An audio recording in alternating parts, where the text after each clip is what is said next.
বন্ধুরা কেমন আছো? তোমাদেরকে স্বাগত জানাচ্ছি আমার ইউটিউব চ্যানেলে। তো আজকে তোমাদেরকে দেখাই দেবো কেমনে তোমরা নেপালে কই থাকবা, কই খাবা। আর শুরু করছি আমি পোখরা থেকে।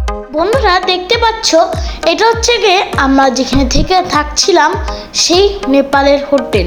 আর এটা এখানে কোনো লিফট নাই। এটা হচ্ছে গিয়ে হিমালয়ান ভ্যাকেশন পোখরা। দেখতে পাচ্ছেন এখানে কি কত সুন্দর ভিউ। আর আমরা হচ্ছে গিয়ে হোটেলের সবচেয়ে সুন্দর রুমে থেকেছি। এখানে ব্যালকনি অনেক সুন্দর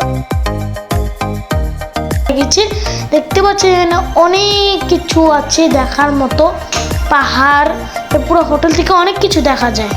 তো বন্ধুরা আজকের ভিডিও একটুকুই। যদি আমার ভিডিওটা ভালো লাগে লাইক কমেন্ট সাবস্ক্রাইব করবেন। সবাই ভালো থাকবেন, সুস্থ থাকবেন।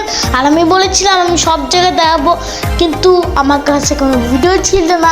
আশা করি পরের ভিডিওতে আমি কাঠমান্ডু, নাগরকোট সব জায়গায় দেখাবো। তো সবাই ভালো থাকবেন, সুস্থ থাকবেন ও পোখরার ভিডিও দেখাবো। Bye bye.